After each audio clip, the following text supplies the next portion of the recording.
Study with Babel Sir, motivated by MS Chowdhury.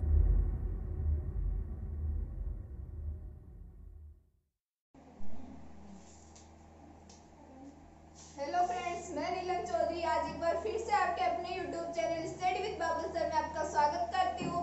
तो अपन पढ़ रहे थे चैप्टर नंबर 7 परमाणु सिद्धांत, तत्वों का आवर्ती वर्गीकरण एवं गुणधर्म। और मैंने स्टार्टिंग में बता दिया था कि इसमें अपन दो चीज पढ़ेंगे, एक तो परमाणु के बारे में और दूसरा पढ़ेंगे अपन तत्वों के बारे में। तो परमाणु के बारे में अपन ने पढ़ लिया था, फिर अपन ने तत्वों के बारे में पढ़ रहे थे। तो तत्वों के बारे में अपन ने ड्रोबेन आयरन का त्रिक सिद्धांत पढ़ लिया था, फिर अपन ने न्यूलैंड का आवर्तक सिद्धांत पढ़ लिया था, फिर मेंडलीव की आवर्त सारणी पढ़ ली थी और उसके बाद में अपन ने पढ़ी थी आधुनिक आवर्त सारणी। और उसके बाद में अपन ने देखे थे कि 1 से 20 तक परमाणु क्रमांक वाले तत्व हैं, उनके नाम और प्रतीक। फिर अपन ने पढ़ी थी परमाणु त्रिज्या और आज अपन पढ़ेंगे प्रभावी नाभिकीय आवेश। कि प्रभावी नाभिकीय आवेश जो होता है वो क्या होता है।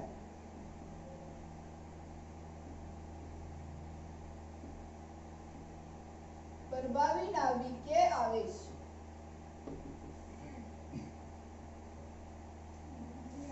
किसी परमाणु के नाभिक से उसके बाह्यतम कोश में उपस्थित इलेक्ट्रॉन के बीच में लगने वाले आकर्षण बल को ही बोलते हैं अपन नाभिक, प्रभावी नाभिकीय आवेश। और आकर्षण बल क्यों लगता है? क्योंकि अपन जानते हैं इलेक्ट्रॉन पे होता है माइनस चार्ज और नाभिक में होता है प्लस चार्ज। तो माइनस और प्लस के बीच विपरीत आवेश है, तो इनके बीच में लगेगा आकर्षण। और अगर आवेश अलग अलग है, सेम है, तो लगेगा प्रतिकर्षण।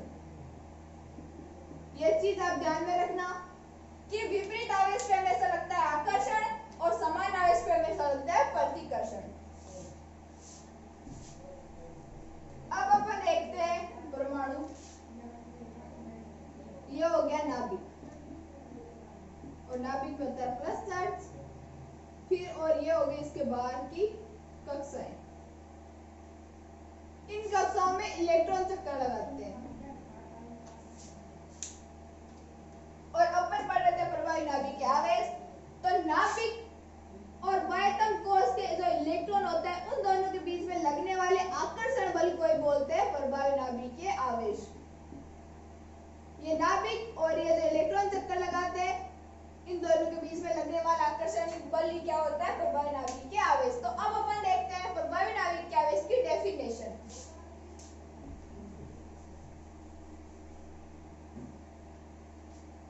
किसी परमाणु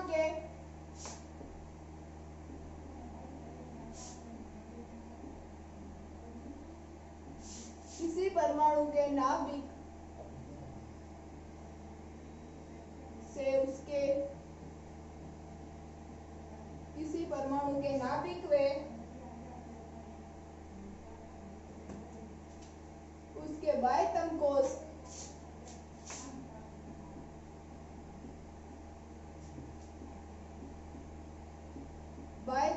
में उपस्थित इलेक्ट्रॉनों के बीच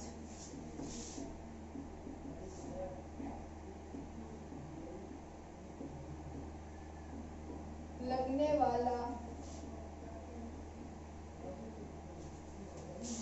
आकर्षण बल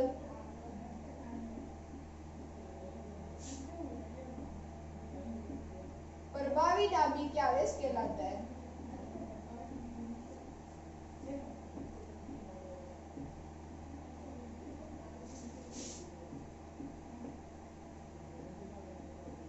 अब अपने जो यह मेन चीज है वो है प्रभावी नाभिकीय आवेश।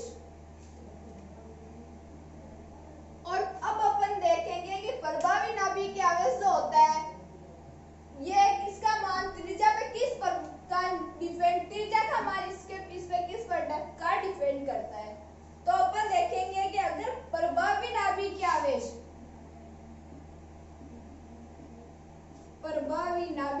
जो होगा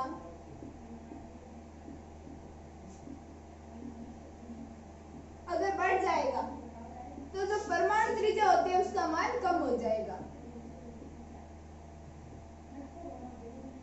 और परमाणु त्रिज्या की डेफिनेशन हमने पिछली क्लास में देख ली थी कि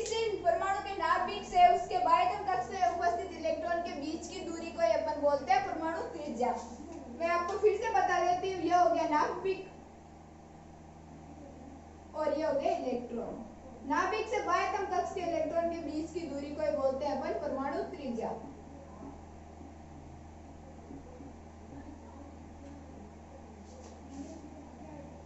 अब अपन देखेंगे कि अगर प्रभावी नाभिक के आवेश का मान ज्यादा हो जाएगा, प्रभावी नाभिक के आवेश का मान ज्यादा होने का मतलब क्या है कि जो नाभिक है वो इलेक्ट्रॉनों को ज्यादा टाइटली पकड़ के रखेगा। तो प्रभावी नाभिक के आवेश का मान अगर कम ज्यादा हो जाएगा तो जो परमाणु त्रिज्या है वो कम हो जाएगी, क्योंकि प्रभावी नाभिक के आवेश का मान ज्यादा होने से इलेक्ट्रॉनों को ज्यादा टाइटली पकड़ेगा तो एक कक्षा पास पास आ जाएगी और परमाणु त्रिज्या का मान कम हो जाएगा। फिर अपन देखते हैं अगर प्रभावी नाभिक के आवेश का मान बढ़ जाता है, कम हो जाता है, प्रभावी नाभिक के आवेश का मान कम हो जाता है तो परमाणु त्रिज्या जो होती है वो बढ़ जाती है। अब अपन देखते हैं परमाणु त्रिज्या कैसे बढ़ती है। प्रभावी नाभिक के आवेश का मान कम, इसका मतलब जो नाभिक है वो इलेक्ट्रॉनों को ज्यादा टाइटली नहीं पकड़ के रखा है। तो अगर ज्यादा टाइटली नहीं पकड़ के रखता है तो ये कक्षाएं होती है वो ज्यादा दूर दूर चली जाती है, जिससे परमाणु त्रिज्या का मान बढ़ जाता है। और अब परमाणु त्रिज्या मैंने यही देखी थी कि इलेक्ट्रॉन और नाभिक के बीच की दूरी को अपन परमाणु त्रिज्या कहते हैं। जब ये कक्षा थोड़ी और दूर चली जाएगी तो परमाणु त्रिज्या का मान बढ़ जाएगा और नाभिक के आवेश का मान कम हो जाएगा। अब अपन देखते हैं इसको एक रिलेशन से आप याद रख सकते हो।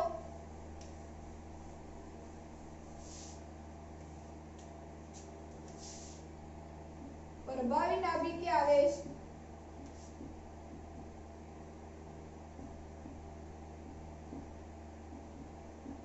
व्युत्क्रमानुपाती होता है परमाणु त्रिज्या के। अगर प्रभावी नाभिक के आवेश का मान बढ़ेगा तो परमाणु त्रिज्या का मान कम होएगा और अगर प्रभावी नाभिक के आवेश का मान कम होगा तो परमाणु त्रिज्या का मान बढ़ेगा।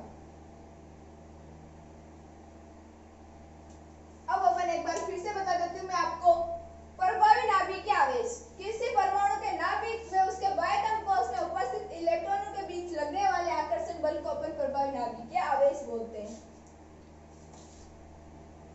ये नाभिक और ये कक्षाएं और ये इनमें इलेक्ट्रॉन चक्कर लगाते हैं और इस इलेक्ट्रॉन के बाह्यतम कक्ष के इलेक्ट्रॉन और नाभिक के बीच में लगने वाले आकर्षण बल को ये अपन प्रभावी नाभिक के आवेश बोलते हैं। ये हो गया नाभिक और ये हो गई इसकी बाहरी कक्षा।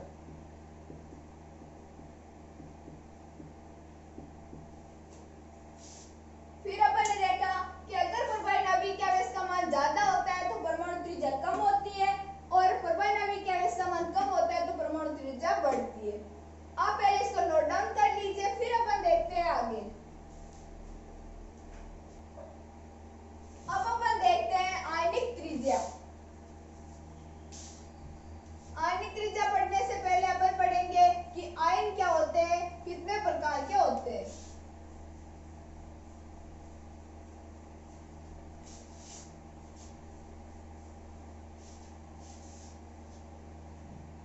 आयनिक त्रिज्या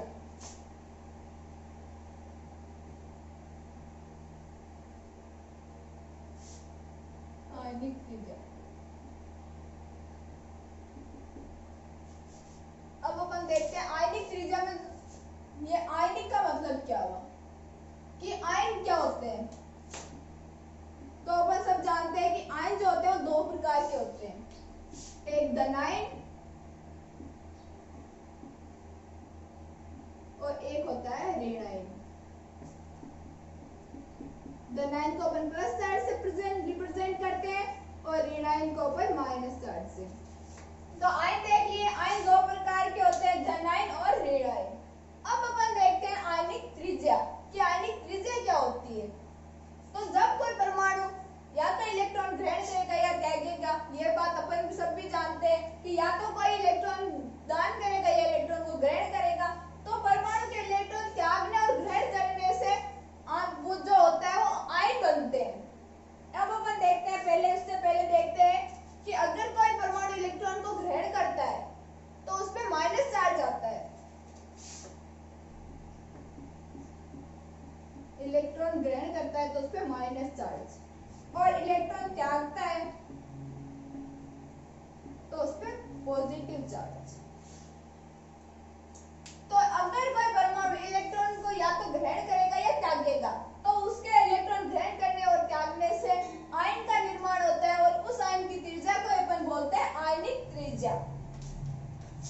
तो अब अपन लिखते हैं इसकी डेफिनेशन।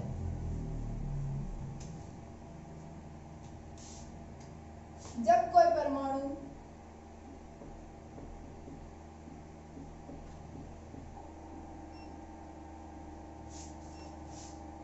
इलेक्ट्रॉन ग्रहण करता है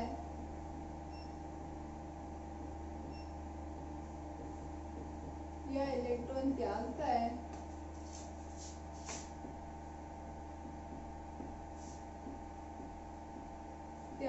तो उससे आयन का निर्माण होता है।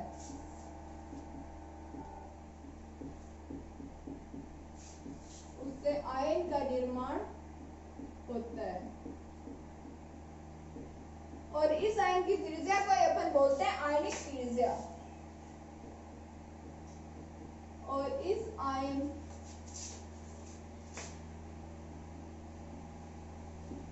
की त्रिज्या को आयनिक त्रिज्या कहते हैं।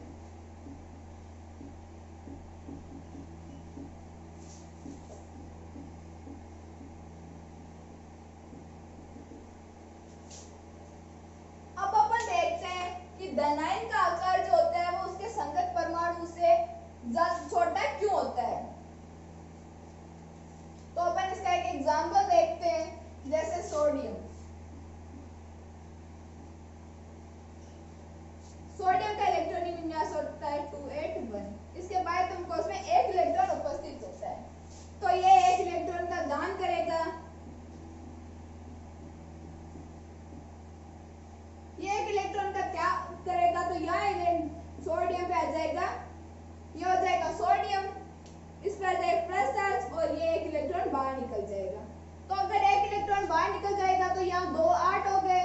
ये जो बाहर की कक्षा में जो इलेक्ट्रॉन था वो निकल जाने से ये बाहर की कक्षा पूर्ण रूप से समाप्त हो गई।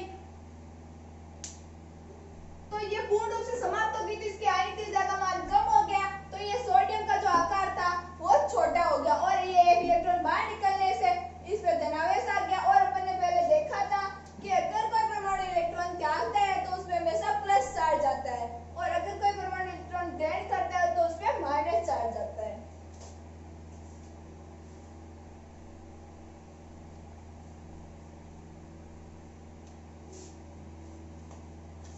अब अपन लिखते हैं इसको। जब कोई परमाणु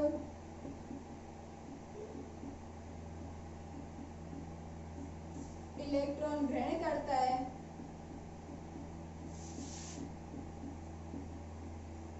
तो उस पर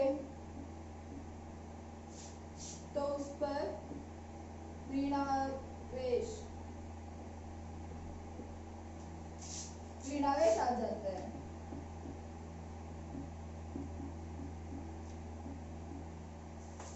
और जब कोई परमाणु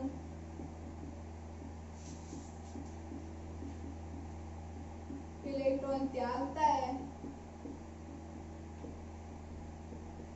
तो उस पर धनावेश आ जाता है। धनावेश का मतलब प्लस चार्ज।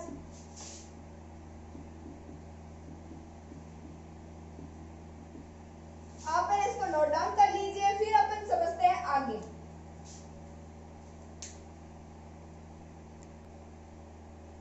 अब अपन आगे बढ़ते हैं। धनायन और ऋणायन का आकार जो होता है उनके संगत परमाणु से छोटा और बड़ा क्यों होता है।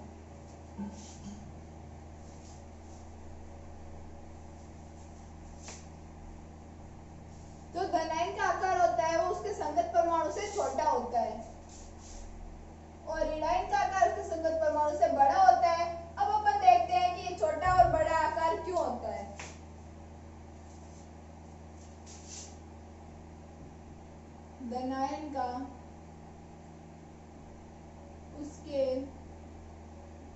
संगत परमाणु से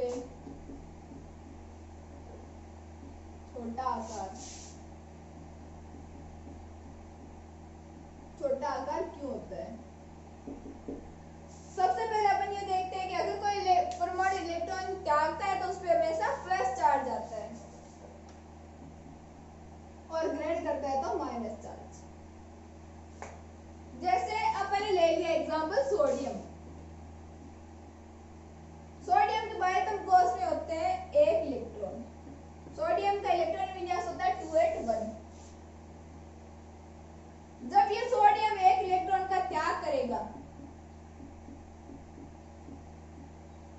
तो यहाँ इस पे प्लस चार्ज आ जाएगा और ये इलेक्ट्रॉन बाहर निकल जाएगा। तो अपन ने पहले देखा कि सोडियम में 11 इलेक्ट्रॉन और 11 प्रोटॉन है।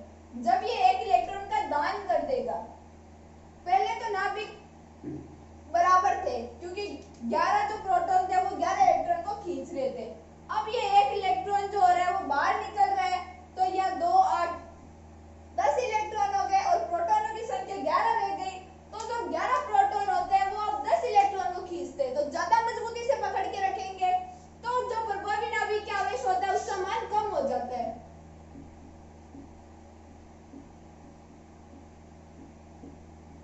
प्रभावी नाभिक के आवेश कम हो जाता है जिससे परमाणु त्रिज्या बढ़ जाती है। अपन ने पहले भी देख लिया था। एक बार फिर से अपन इसको देखते हैं सोडियम परमाणु में। सोडियम परमाणु का इलेक्ट्रॉनिक विन्यास होता है 281। इसके बाह्यतम कोष में 1 इलेक्ट्रॉन उपस्थित होता है। ये अपना 1 इलेक्ट्रॉन त्याग देता है और अपन जानते हैं कि अगर कोई परमाणु त्यागता है तो उस पर हमेशा प्लस चार्ज आता है। तो अपन ने इन्हें प्लस कर दिया और ये 1 इलेक्ट्रॉन बाहर निकल रहा है। तो 1 इलेक्ट्रॉन त्याग दिया तो इसमें जो बाहरी कक्षा में 1 इलेक्ट्रॉन था वो निकल गया, तो बाहरी कक्षा तो बिल्कुल समाप्त हो गई। अब अपन देखते हैं कि जैसे ये नाभिक है और इसके बाह्यतम कोष में ये 1 इलेक्ट्रॉन था, अपन ने मान लिया ये 1 इलेक्ट्रॉन था। अब ये 1 इलेक्ट्रॉन जो है वो बाहर निकल गया तो ये कक्षा तो बिल्कुल समाप्त हो गई। अब बची कक्षा नाभिक के पास वाली, तो नाभिक के पास वाली कक्षा पे तो नाभिक का जो परमाणु नाभिक के आवेश होगा उसका मान ज्यादा होगा। इसका मान ज्यादा है तो परमाणु त्रिज्या का मान कम हो जाएगा, जिसके कारण जो ये संगत परमाणु बनता है उसका मान वो उसका आकार छोटा होता है। धनायन का उसके संगत परमाणु से आकार, ये इसका परमाणु था, ये इसका संगत परमाणु था, तो ये धनायन का आकार जो होता है वो उसके संगत परमाणु से छोटा होता है क्योंकि परमाणु त्रिज्या का मान कम हो जाता है, जिसके मान परमाणु नाभिक के आवेश का मान कम हो जाता है, जिसके कारण परमाणु त्रिज्या का मान बढ़ जाता है। परमाणु नाभिक के आवेश का अपन ये उल्टा समझ लिए, परमाणु नाभिक के आवेश का मान बढ़ता है क्योंकि 1 इलेक्ट्रॉन त्याग दिया तो ये जो नाभिक है वो जो 10 इलेक्ट्रॉन बचे और यहाँ हो गए 11 प्रोटॉन। जो 11 प्रोटॉन जो होंगे वो 10 इलेक्ट्रॉन को ज्यादा मजबूती से पकड़ के रखेंगे तो परमाणु नाभिक के आवेश का मान बढ़ जाएगा और परमाणु त्रिज्या का मान कम हो जाएगा, जिससे इसके संगत परमाणु का जो आकार होता है वो छोटा होता है। अब अपन लिखते हैं इसको।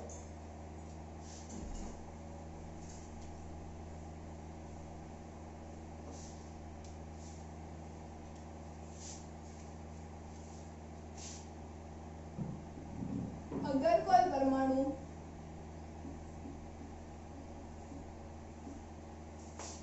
इलेक्ट्रॉन त्यागता है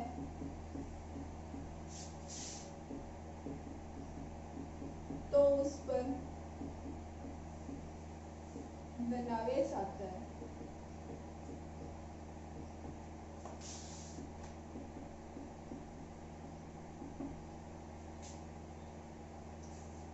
धनावेश आ जाएगा। जब इलेक्ट्रॉन को त्याग देगा तो परमाणु नाभिक के आवेश का मान बढ़ जाएगा और परमाणु त्रिज्या का मान कम हो जाएगा। जब परमाणु इलेक्ट्रॉन का त्याग करता है तो प्रभावी नाभिक के आवेश का मान बढ़ जाता है।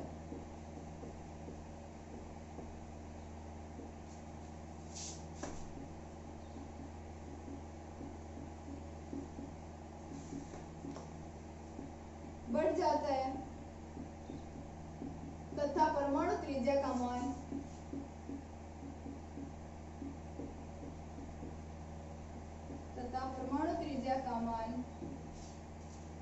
कम हो जाता है। अब अपन देखते हैं इसे सोडियम के एग्जाम्पल से फिर से समझते हैं। इंपॉर्टेंट चीज है, एग्जाम में पूछी जा सकती है। ये सोडियम, इसमें के बाद तुमको उसमें ये एक इलेक्ट्रॉन है, इसका इलेक्ट्रॉनिक विन्यास होता है 281। अब ये जो सोडियम होता है वो एक इलेक्ट्रॉन का त्याग करता है।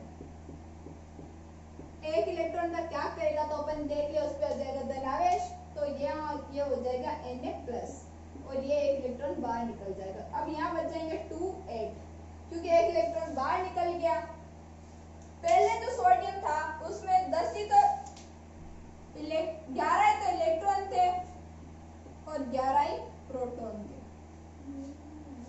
अब ये सोडियम एक इलेक्ट्रॉन का दान कर रहा है तो इलेक्ट्रॉन की संख्या कम हो गई, इलेक्ट्रॉन हो गए 10 और प्रोटॉन तो 11 के 11 ही है।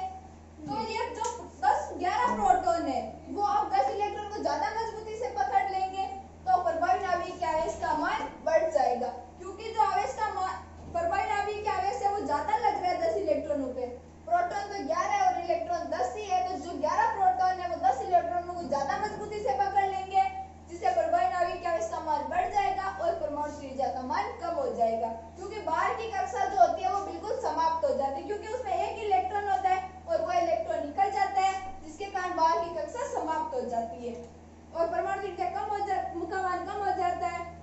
तो ये जो धनायन के संगत परमाणु बनता है, धनायन का उसके संगत परमाणु से छोटा आकार, ये जो धनायन परमाणु बना है उसका जो संगत परमाणु है ये Na है, उसके तुलना में ये Na+ का मान जो आकार होता है वो कम होता है क्योंकि यहाँ परमाणु त्रिज्या का मान कम हो जाता है और परमाणु नाभिक के आवेश का मान बढ़ जाता है। अब अपन देखेंगे ऋणायन का उसके संगत परमाणु से बड़ा आकार, जिससे पहले आप इसको नोट डाउन कर लीजिए।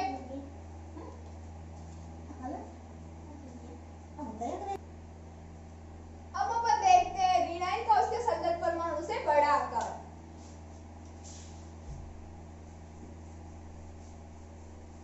कि ऋणायन का उसके संगत परमाणु से बड़ा आकार क्यों होता है?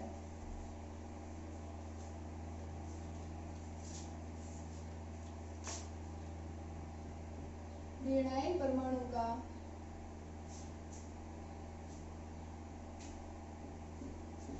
उसके संगत परमाणु से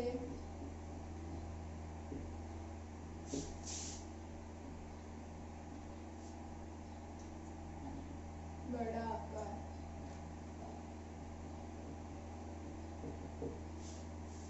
अब अपन ने पहले पढ़ लिया कि अगर कोई जो परमाणु है वो इलेक्ट्रॉन ग्रहण करेगा तो उस पे हमेशा माइनस चार्ज आता है और अगर इलेक्ट्रॉन को त्याग करता है तो उस पे हमेशा प्लस चार्ज आता है।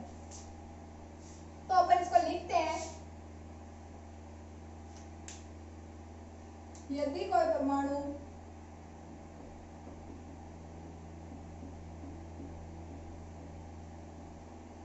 इलेक्ट्रॉन को ग्रहण करता है,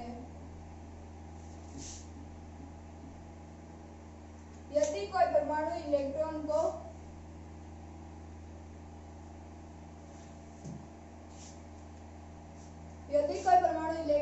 को ग्रहण करता है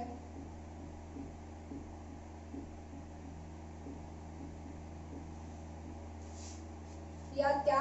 अब पहले अपन ने देखा था जो सोडियम था वो अपना एक परमाणु त्याग रहा था और अब अपन देखेंगे जैसे क्लोरीन का एग्जांपल। तो क्लोरीन के इलेक्ट्रॉनिक विन्यास होता है 287, इसको एक इलेक्ट्रॉन की जरूरत है तो ये इलेक्ट्रॉन को ग्रहण करेगा। तो यदि कोई परमाणु इलेक्ट्रॉन को ग्रहण करता है तो उस पर ऋणावेश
संगत परमाणु से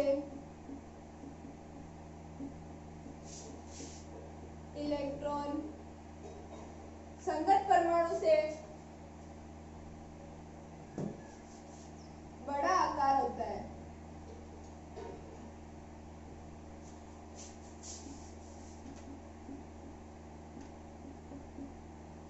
क्योंकि Cl परमाणु एक इलेक्ट्रॉन ग्रहण करता है, जिसके कारण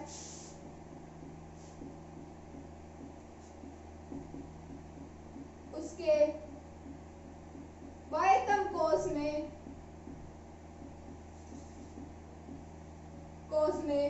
इलेक्ट्रॉनों की संख्या बढ़ जाती है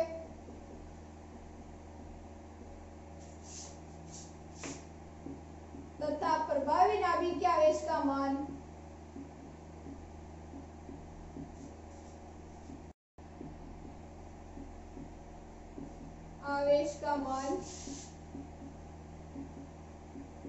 कम हो जाता है। और ये अपन ने देख ही लिया कि क्यों कम हो जाता है और कैसे इलेक्ट्रॉनों की संख्या बढ़ी। और आप इसमें ये एग्जाम्पल क्लोरीन वाला एग्जाम्पल दे सकते हो। पहले आप इसको नोट डाउन कर लीजिए।